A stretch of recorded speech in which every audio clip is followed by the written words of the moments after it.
하나님의 크신 사랑과 은총이 여러분의 삶에 함께 하시기를 빕니다. 오늘은 생명의 빵이신 예수님이라는 제목으로 함께 하나님의 말씀을 나누겠습니다. 그리스 신화 중에 탄탈로스 왕에 대한 이야기가 있습니다. 제가 잠시 소개하겠습니다. 그리스 신화를 보면 제우스를 비롯한 신들이 먹는 음식이 있습니다. 그것은 바로 암브로시아와 넥타입니다. 암브로시아는 신들의 음식, 신들이 먹는 식사이고요. 넥타는 신들의 음료입니다. 그런데 어느 날 인간이었던 탄탈로스는 신들의 잔치에 초대받게 되었고, 암브로시아와 넥타를 먹으면 신들과 같이 영원히 살 수 있다는, 영생을 누릴 수 있다는 이야기를 듣고 신들의 음식을 훔치게 되었습니다. 그러나 얼마 지나지 않아서 탄탈로스의 도둑질은 제우스에게 발각되었고 큰 벌을 받게 되었습니다.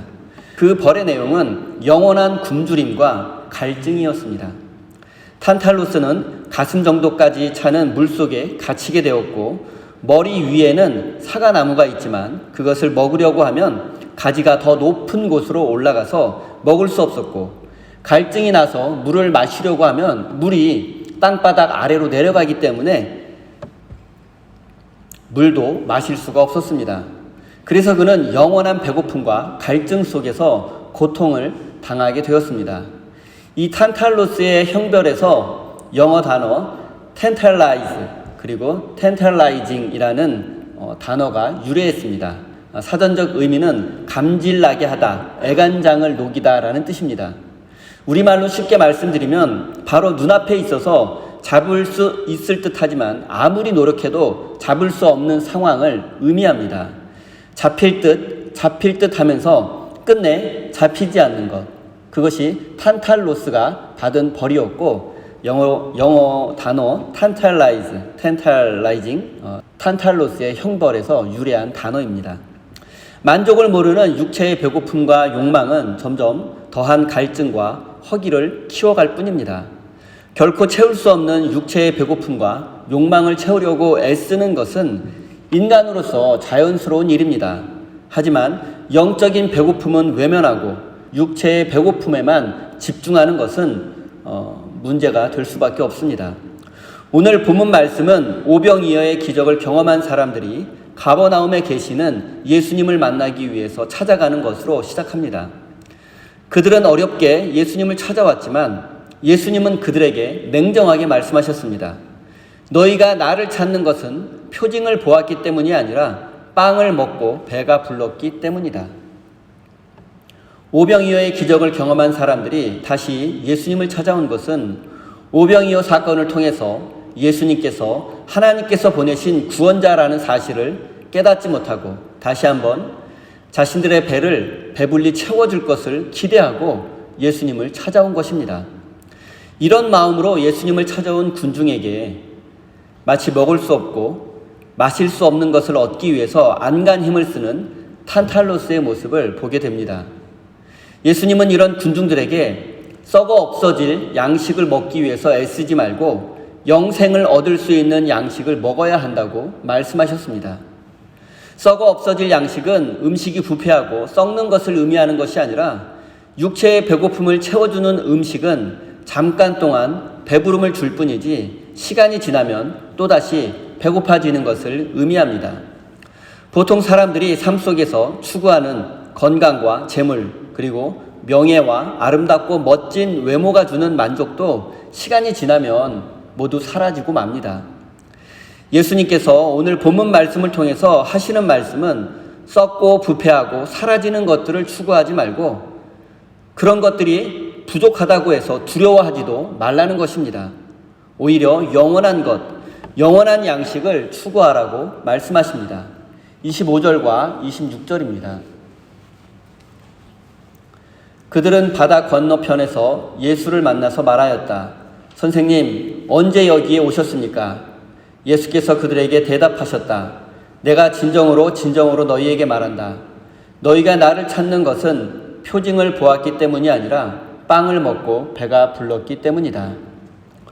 오병이어 사건이 있은 바로 그날 제자들은 배를 타고 가버나움으로 갔고 예수님은 홀로 산에서 기도하셨습니다. 그 후에 예수님도 가버나움으로 가셔서 제자들과 만나셨습니다. 그런데 오병이어의 기적을 경험한 사람들은 그 기적의 장소에서 예수님을 찾아보았지만 찾을 수 없었고, 그래서 수소문에서 예수님께서 가버나움에 가셨다는 사실을 알게 되었고, 그들도 배를 타고 예수님을 만나러 가버나움으로 가게 되었습니다.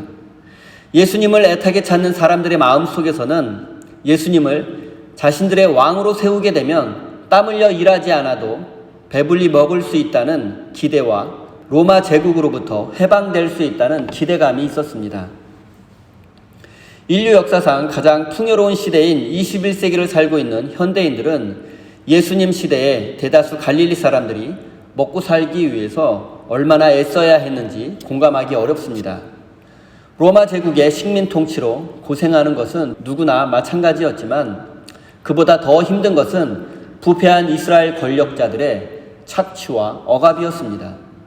당시 갈릴리 사람 대다수는 자신의 땅이 없이 부자들의 땅을 빌려서 농사를 짓는 소작농들이었습니다. 그리고 그들은 대부분 지주들에게 빚을 지고 있었습니다. 수확이 좋지 않으면 돈을 빌릴 수밖에 없고 그 빚을 갚으려면 풍년이 들어야 하는데 그것은 마음대로 할 수 있는 것이 아니었습니다. 그러다 보니 자연히 빚은 눈덩이처럼 불어나게 되었고 결국에 온 가족이 종이 되거나 거리를 떠도는 불황자가 될 수밖에 없었습니다. 이것이 당시 대다수 갈릴리 백성들의 현실이었습니다. 하루하루 끼니조차 해결하기 어려웠던 갈릴리 소작농들은 오병이어의 기적을 베푸신 예수님에게서 배고픔과 가난으로부터 해방될 수 있다는 희망을 보았습니다. 그래서 그들은 오병이어 사건 후에 예수님을 그토록 애타게 찾아다녔던 것입니다. 그리고 갈릴리 사람들은 여러 곳을 다니며 고생하고 수소문한 결과 가버나움에서 예수님을 만나게 되었고 반가운 마음에 예수님 언제 이곳에 오셨습니까? 라고 인사했습니다. 하지만 예수님의 반응은 차갑고 냉정했습니다. 꼭 이런 말씀입니다. 나는 너희들이 왜 나를 찾아왔는지 다 알고 있다. 너희는 오병이어라는 표징을 보고 영원한 생명을 바라고 나를 찾아온 것이 아니라 너희들의 먹고 사는 문제, 현실의 어려움을 해결받기를 바라는 지극히 세속적인 마음으로 나를 찾아온 것을 다 알고 있다라는 뉘앙스입니다. 힘들게 예수님을 찾아온 사람들을 꼭 나무라시는 것 같습니다. 그런데 과연 먹고 사는 문제를 해결받기를 바라고 당장 현실의 어려움을 해결해 주시기를 바라는 마음으로 예수님 앞에 나온 것이 그렇게 대단히 잘못된 것입니까? 이 마음을 과연 불신앙적인 태도라고 말할 수 있습니까? 그렇지 않습니다. 그런 것이 없다면 과연 누가 하나님 앞에 나오겠습니까? 고난과 고통의 현실 속에서 도움을 구하고 자식을 위해서 기도하는 것과 같은 현실적인 기도는 결코 잘못된 것도 아니고 어리석은 것도 아닙니다. 하지만 그것이 기도의 전부이고 그것이 하나님을 믿는 목적이라면 그것은 분명히 큰 문제입니다. 그리고 더 큰 문제는 우리에게 고난을 허락하신 하나님의 뜻을 알 수 없다는 데 있습니다. 우리가 원하는 것과 하나님께서 주시고 싶은 것이 다른 경우가 많이 있습니다.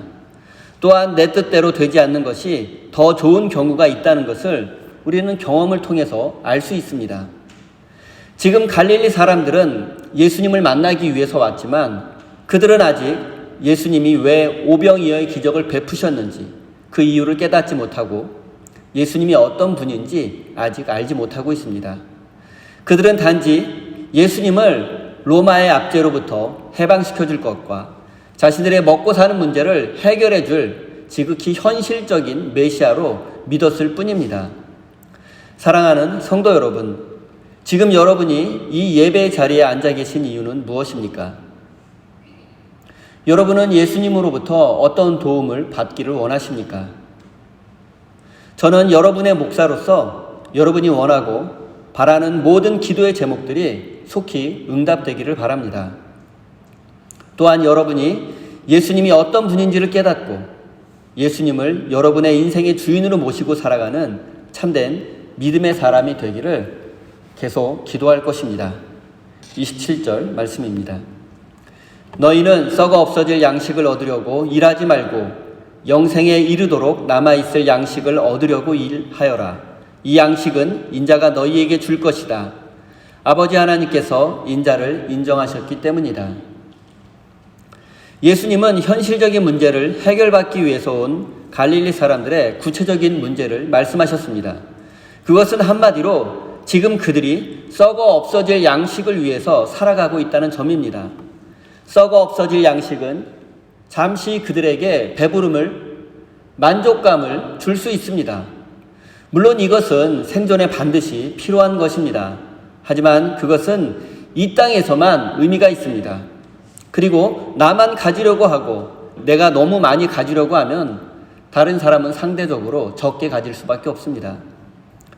갈릴리 사람들의 잘못된 메시아에 대한 기대가 바로 썩을 양식이었습니다. 우리의 자기중심적인 기도, 우리 교회만 잘되게 해달라는 기도, 우리의 이기적인 마음이 바로 썩을 양식입니다. 하지만 예수님이 주시려는 양식, 예수님이 만드시려는 하나님의 나라는 다릅니다. 예수님은 그것을 영생에 이르게 하는 양식이라고 말씀하십니다. 나도 살고 남도 살리는 양식, 우리 교회뿐만 아니라 이 땅의 모든 교회가 다 잘 되는 양식이 바로 예수님께서 우리에게 주고 싶어 하시는 양식, 생명의 양식입니다. 갈릴리 사람들은 예수님에게 그럼 우리가 어떻게 해야 썩어 없어질 양식이 아니라 영생에 이르게 하는 그 생명의 양식을 먹을 수 있는지 물어보았습니다. 28절, 29절입니다. 그들이 예수께 물었다. 우리가 무엇을 하여야 하나님의 일을 하는 것이 됩니까? 예수께서 그들에게 대답하셨다. 하나님께서 보내신 일을 믿는 것이 곧 하나님의 일이다. 갈릴리 사람들은 무엇을 해야 하나님의 일을 하는 것이고 어떻게 해야 생명의 양식을 얻을 수 있는지 진지하게 물어보았습니다. 그런데 하나님께서 보내신 일을 믿는 것이 하나님의 일이라는 예수님의 대답은 너무 성의 없게 들립니다. 이것은 어느 교인이 나는 매일 하루에 1시간씩 기도하고 교회에서 봉사하고 착하게 살았으니 목사님 제가 구원받는데 큰 문제는 없겠지요 라고 물어보았는데 그 목사님이 그 교인에게 예수님이나 잘 믿으세요 라고 대답하는 것과 같습니다. 갈릴리 사람들은 지금 자신들이 뭔가 엄청난 일을 해야지 생명의 양식을 얻을 수 있을 것이라고 기대하고 예수님께 물어보았는데 예수님은 너무 간단하게, 너무 성의 없이 대답하십니다. 하나님께서 보내신 일을 믿는 것이 하나님의 일이고 결국 예수님을 믿는 것이 하나님의 일이고 예수님을 믿어야 생명의 양식을 얻고 구원받을 수 있다는 뜻입니다. 갈릴리 백성들은 자기들이 뭔가 대단히 큰 일을 해야지 생명의 양식을 얻고 구원받을 수 있을 줄 알았는데 예수님은 나만 믿기만 하면 된다 라는 예수님의 대답을 이 갈릴리 사람들이 얼마나 이해했을까요? 갈릴리 사람들은 예수님으로부터 나를 잘 믿어야 생명의 양식을 얻을 수 있다는 말씀을 듣고 그럼 우리가 당신을 믿을 수 있는 증거를 보여달라고 요구합니다.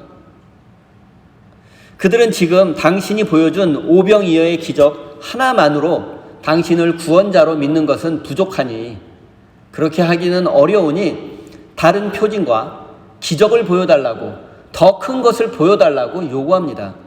그러면서 모세의 예를 들었습니다. 모세는 광야에서 40년 동안 매일 백성들에게 하늘에서 만나를 내려주었습니다. 그들은 맛없는 보리빵과 말라 비틀어진 작은 생선이 아니라 하늘에서 내리는 신비한 만나를 주어야 그것도 매일 만나를 주어야 당신을 구원자로 믿겠다는 것입니다. 하지만 갈릴리 사람들은 오병이어의 의미를 이해하지 못했을 뿐 아니라 모세를 통해서 일어난 만나 사건도 이해하지 못했습니다. 신명기 8장 3절입니다. 주님께서 당신들을 낮추시고 굶기시다가 당신들도 알지 못하고 당신들의 조상도 알지 못하는 만나를 먹이셨는데 이것은 사람이 먹는 것으로만 사는 것이 아니라 주님의 입에서 나오는 모든 말씀으로 산다는 것을 당신들에게 알려주시려는 것이었습니다. 만나 사건은 사람이 먹는 것으로만, 떡으로만 사는 것이 아니라 하나님의 말씀으로 산다는 것을 알려주려는 데 목적이 있었습니다. 광야에서 굶주린 백성들에게 하늘에서 만나가 내려서 그것을 먹음으로써 배고픔을 해결한 것은 정말 놀라운 기적이었습니다. 하지만 중요한 것은 그 기적이 아니라 그것을 통해서 하나님의 뜻을 깨닫고 하나님을 만나는 것입니다.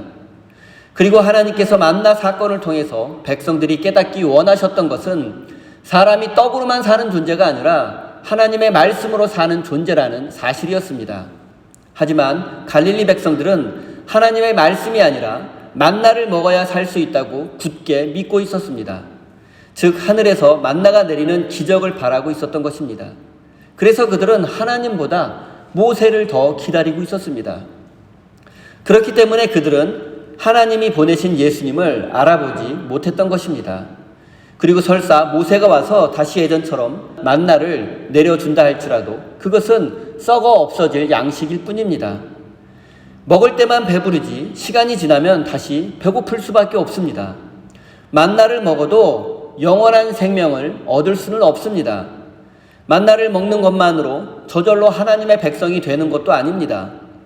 이스라엘 백성들은 광야에서 만나를 먹고 구름 기둥과 불 기둥을 경험하고 하나님의 기적을 수도 없이 경험했지만 그들은 하나님을 원망하고 불평하고 배신했습니다.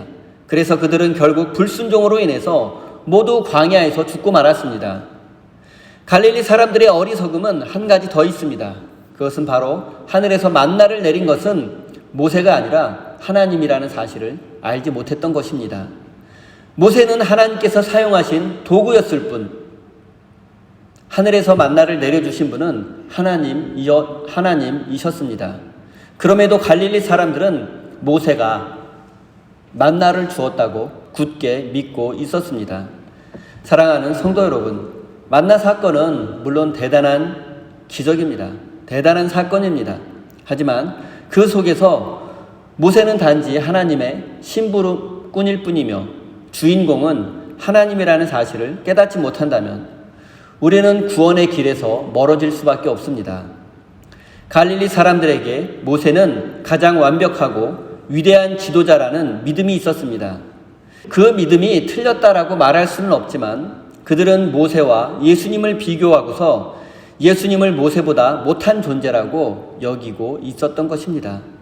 그래서 모세도 주지 못한 구원과 영원한 생명을 예수님께서 주시겠다고 하니 증거를 보여달라고 더 큰 것을 한번 해보라고 요구했던 것입니다.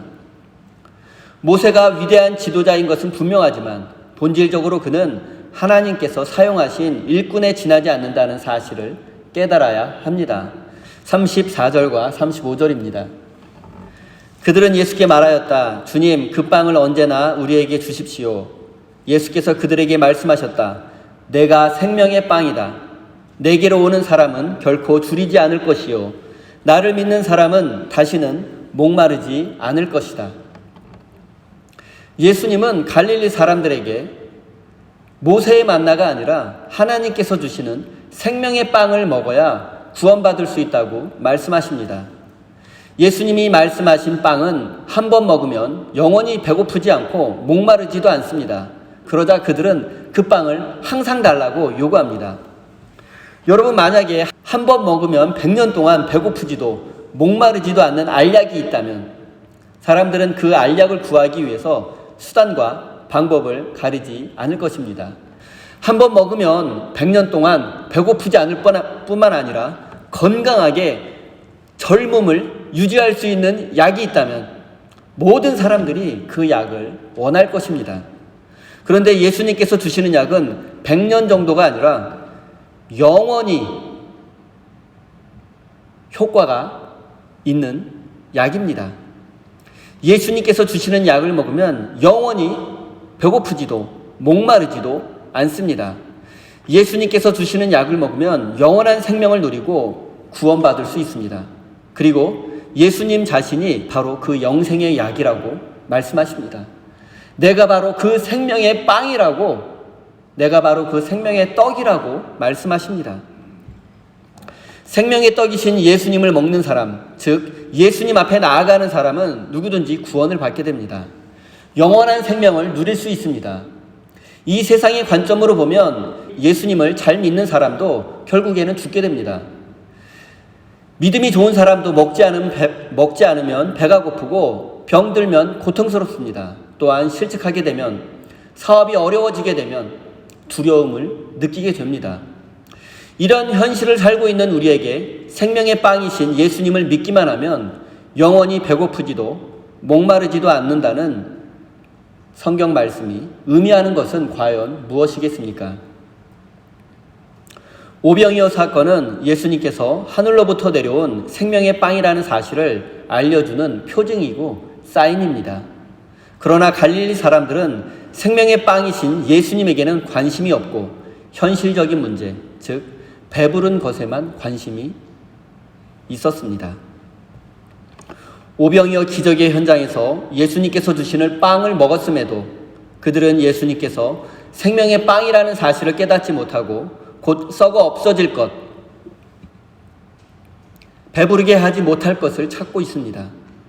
그리고 그 썩어 없어질 빵을 아무리 먹어도 우리는 시간이 지나면 결국 다시 허기지고 배고픔을 느낄 수밖에 없습니다. 사랑하는 성도 여러분, 우리는 아무리 먹어도, 아무리 많이 소유해도, 아무리 높은 자리에 오르고 대단한 성공을 해도 영원히 배고플 것이고 영원히 만족하지 못할 것입니다. 육체의 만족을 채우면 채울수록 영혼은 더욱 굶주리게 될 것입니다. 이것이 바로 하나님 없는 인간의 실존이고 인간의 현실입니다. 사랑하는 성도 여러분, 앞부분에 말씀드린 탄탈로스의 이야기를 한번 생각해 보십시오. 그는 신들의 음식인 암브로시아와 넥타를 먹으면 영원히 배고프지 않고 신들처럼 영생을 누릴 것이라고 믿었습니다. 하지만 그 결과 그는 영생이 아니라 큰 벌을 받게 되었고 오히려 영원한 배고픔과 영원히 목마른 인생이 되고 말았습니다. 사랑하는 우리 세임교회 성도 여러분, 생명의 빵이 되시는 예수님을 여러분 인생의 주인으로 모시고 늘 그분과 동행하는 인생이 되기를 바랍니다. 생명의 빵이신 예수님과 함께하는 사람은 영원한 행복과 평화 그리고 영생과 구원을 누리는 복된 인생이 될 것입니다. 생명의 빵이 되시는 예수님과 동행하는 삶을 통해서 인생의 모든 배고픔과 두려움을 극복하고 천국의 기쁨을 누리는 복된 인생이 되시기를 예수님의 이름으로 간절히 축원드립니다. 기도하겠습니다. 하나님, 우리의 믿음과 우리의 삶을 되돌아봅니다. 갈릴리 사람들처럼 썩어 없어질 양식을 구하는 어리석은 인생이 아니라 생명의 빵이 되시는 예수님을 믿고 신뢰하며 섬기는 삶을 살 수 있도록 인도해 주십시오. 또한 우리 믿음의 목적이 배불리 먹고 높아지고 성공하는 데 있지 않고 참된 구원의 길을 깨닫고 변화된 삶을 살 수 있도록 인도해 주십시오. 생명의 주인이신 하나님, 사탄은 우리에게 썩어 없어질 양식을 많이 먹고 소유해야 한다고 유혹합니다. 그래야 우리 인생이 안전하고 행복해질 수 있다고 속삭입니다. 하나님, 우리가 이런 세상의 가치관과 시대정신에 휩쓸리지 않도록 지켜주시고 우리에게 참된 행복과 구원을 주실 분은 오직 생명의 빵이신 예수님 뿐임을 잊지 않게 해 주십시오. 오직 예수님을 향한 믿음과 순종을 통해서만 영원히 배고프지 않고 목마르지 않는 인생이 될 수 있음을 깨닫고 영원한 생명을 누릴 수 있도록 은혜 내려 주십시오. 사랑의 하나님, 이 시간 우리 세임교회 성도들이 하나님을 인생의 주인으로 고백하며 소중한 예물을 올려드립니다. 지금까지 받은 은혜를 생각해보면 너무나 작고 초라한 것들이지만 하나님을 향한 사랑과 감사의 마음을 담아드리는 이 예물을 기쁘게 받아 주십시오. 하나님, 사랑하는 성도들의 안전과 건강을 지켜주시고 저들의 삶에 하나님께서 주시는 참된 만족과 평화가 가득하게 해 주십시오. 또한 직장과 일터와 사업에 축복해 주셔서 경제적인 문제로 고통당하지 않도록 지켜주시고 나누고 베풀고 섬길 수 있을 만큼 넉넉한 환경을 허락해 주십시오. 예수님의 예수님의 이름으로 기도드립니다.